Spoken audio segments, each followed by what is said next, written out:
Bienvenidos al repaso diario del canal En Defensa de la Fe, donde hacemos la lectura de la cartilla y el comentario de la misma, día por día. Recuerda suscribirte al canal, darle clic a la campanita y compartir el mensaje con tus contactos.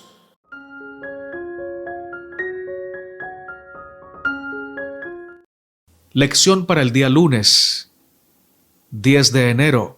Dios nos ha hablado por el Hijo. Vamos a leer Hebreos 1:1 al 4.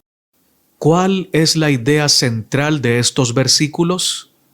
Dios, habiendo hablado muchas veces y de muchas maneras en otro tiempo a los padres por los profetas, en estos postreros días nos ha hablado por el Hijo, a quien constituyó heredero de todo, y por quien asimismo hizo el universo, el cual, siendo el resplandor de su gloria y la imagen misma de su sustancia, y quien sustenta todas las cosas con la palabra de su poder, habiendo efectuado la purificación de nuestros pecados por medio de sí mismo, se sentó a la diestra de la majestad en las alturas, hecho tanto superior a los ángeles, cuanto heredó más excelente nombre que ellos. Hebreos 1:1 al 4 es una sola y extensa oración en el griego original, y se ha argumentado que es la más hermosa de todo el Nuevo Testamento desde el punto de vista retórico y artístico. Su principal afirmación es que Dios nos ha hablado en su Hijo Jesucristo.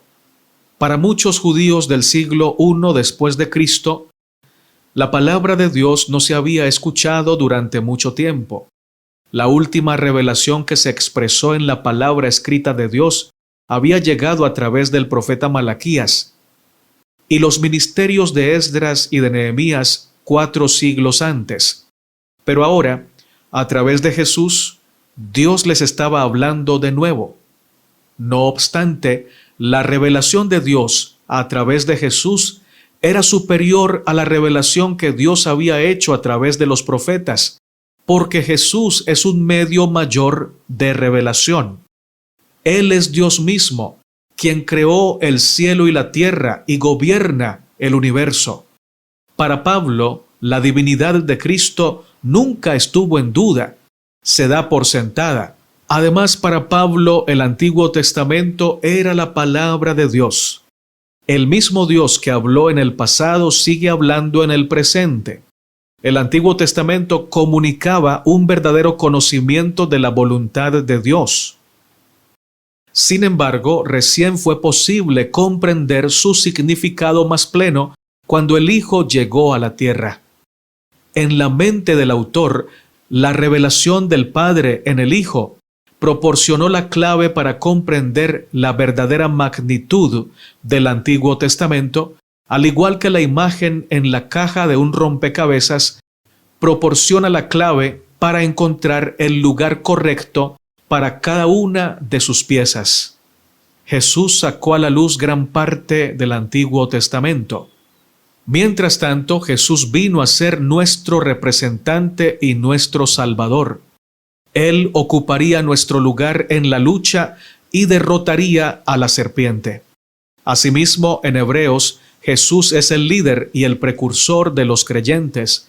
Hebreos 2:10 y Hebreos 6:20. Él lucha por nosotros y nos representa. Esto también significa que lo que Dios hizo por Jesús, nuestro representante, el Padre también lo quiere hacer por nosotros. El que exaltó a Jesús a su diestra también quiere que nos sentemos con Jesús en su trono. Apocalipsis 3:21. El mensaje de Dios para nosotros en Jesús incluye no solo lo que Jesús dijo, sino también lo que el Padre hizo a través de Él y para Él. Todo para nuestro beneficio temporal y eterno. Piensa en lo que significa que Jesús, Dios con nosotros, haya venido a esta tierra. ¿Por qué esta verdad debería darnos tanta esperanza? El espíritu de profecía nos comparte la siguiente joya. Aquel que ocupe el lugar más cerca de Cristo será el que haya bebido más abundantemente de su espíritu de amor abnegado. Amor que induce al discípulo, así como indujo a nuestro Señor, a darlo todo, a vivir y trabajar y sacrificarse aún hasta la muerte para la salvación de la humanidad. Los Hechos de los Apóstoles, página 433.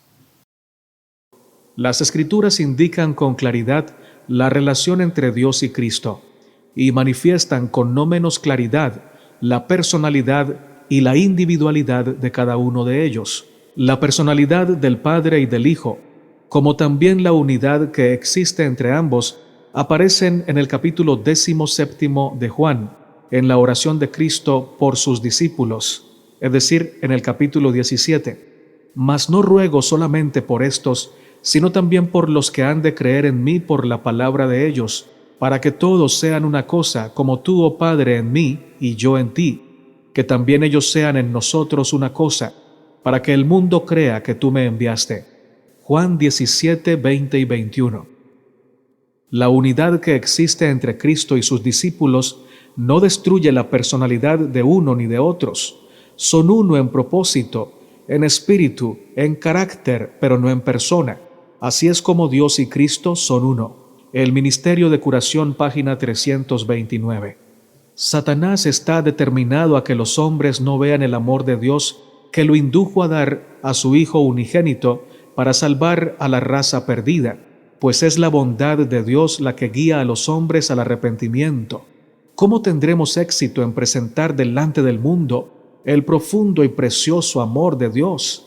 En ninguna otra forma podremos abarcarlo a menos que exclamemos: mirad cuál amor nos ha dado el Padre, que seamos llamados hijos de Dios. Primera de Juan 3:1. Digamos a los pecadores: he aquí el Cordero de Dios que quita el pecado del mundo. Juan 1:29. Presentando a Jesús como el representante del Padre, podremos despejar la sombra que Satanás ha proyectado sobre nuestro sendero, a fin de que no veamos la misericordia y el inexpresable amor de Dios como se manifiestan en Jesucristo. Mirad a la luz del Calvario.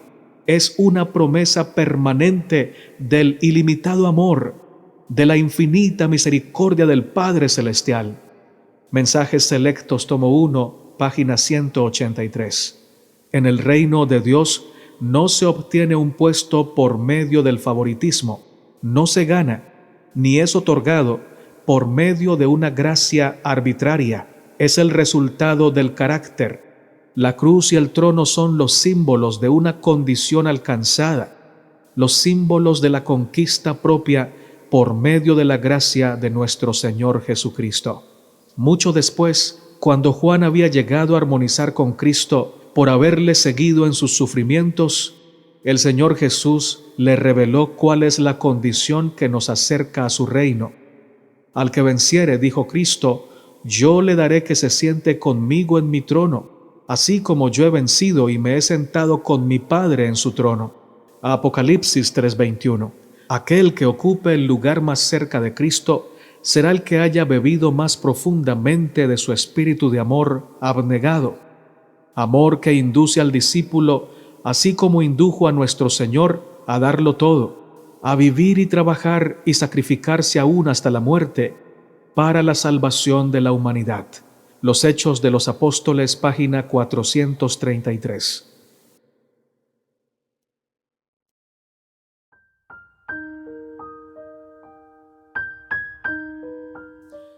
Lección para el día lunes, 10 de enero.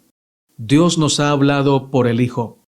Hebreos 1, 1 al 2 dice: Dios, habiendo hablado muchas veces y de muchas maneras, en otro tiempo, a los padres por los profetas, en estos postreros días nos ha hablado por el Hijo, a quien constituyó heredero de todo y por quien asimismo hizo el universo. Siendo que este tema tiene una carga teológica bastante grande, permítanme compartirles lo que dice el comentario bíblico adventista sobre el verso de Hebreos capítulo 1 que acabamos de leer. El autor destaca el hecho de que fue Dios quien habló por medio de los profetas. Un libro puede llevar el nombre de Isaías, o Amós, o Daniel, pero Dios es el verdadero autor de este libro. Juan 5, 46 al 47. El hecho de que Él había dado revelaciones por medio de los profetas en los tiempos del Antiguo Testamento no impidió que más tarde las diera, y aún mayores, cuando fue necesario hacerlo. En los tiempos del Antiguo Testamento era imprescindible demostrar fe en el Redentor que vendría, ofreciendo un cordero sobre el altar, pero después de que Cristo vino, era completamente inapropiado seguir ofreciendo tales sacrificios. Si se hubiese continuado con ellos, no se habría demostrado fe, sino incredulidad.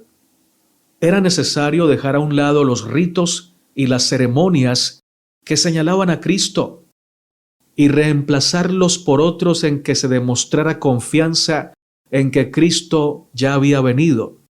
Pero para que el creyente en Dios pudiera hacerlo, eran necesarias nuevas revelaciones del cielo. Terminar con ceremonias y costumbres que tenían la aureola de santidad que les daban los siglos, como el cristianismo lo exigía de Israel, y adoptar otras nuevas que en ostentación y pompa no se comparaban con las antiguas, desprenderse de los majestuosos servicios del templo, parecía a muchos, sin duda, que no solo era repudiar todas las experiencias religiosas y revelaciones del pasado, sino poner fin a toda su religión.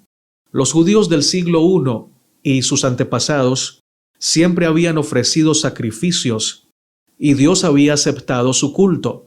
¿Podría haber algún perjuicio en continuar con lo que el cielo había bendecido tan manifiestamente? Recordaban cómo Dios había instruido a Moisés para que construyera el santuario y cómo honró directamente su dedicación enviando fuego del cielo para encender la leña del altar. Conceptuaban que la religión que había sido buena para Abraham, Moisés y Elías tenía que ser también buena para ellos. Siempre será una tarea difícil cambiar las costumbres de siglos. Transformar los hábitos de una nación en unos pocos años es casi imposible. En el caso de la transición del judaísmo al cristianismo, era particularmente difícil, pues el cambio debía hacerse mediante el liderazgo de hombres que, según el concepto de la mayoría, no estaban a la altura de los que habían instituido las prácticas ancestrales. Por eso fue sumamente difícil el período de transición. Se necesitaba mucha sabiduría y sabio consejo. No hay duda de que había interrogantes casi siempre presentes. Si Dios no exige ahora sacrificios, si en realidad le son desagradables, entonces, ¿qué se puede decir de los hombres de la antigüedad, grandes y buenos, que enseñaron a Israel a ofrecer sacrificios a Dios, y ellos también los ofrecieron? ¿No siguieron entonces las instrucciones especificadas por Dios? ¿Y quiénes son Pablo y los otros apóstoles para que se atrevan a cambiar prácticas e instituciones antiguas? Los judíos podían preguntar directamente a los apóstoles si se consideraban mayores que los profetas y los patriarcas de la antigüedad. Fin de la cita del Comentario Bíblico Adventista. El libro Mensajes Selectos, tomo 1, página 183 dice: Digamos a los pecadores, he aquí el Cordero de Dios que quita el pecado del mundo. Juan 1:29. Presentando a Jesús como el representante del Padre, podremos despejar la sombra que Satanás ha proyectado sobre nuestro sendero a fin de que no veamos la misericordia y el inexpresable amor de Dios como se manifiestan en Jesucristo. Mirad a la luz del Calvario. Es una promesa permanente del ilimitado amor, de la infinita misericordia del Padre Celestial. Muchas gracias por escuchar la lección diaria. Que Dios te bendiga, que Dios te guarde. Eres muy amado y muy amada por el Señor. Que tengas un lindo día.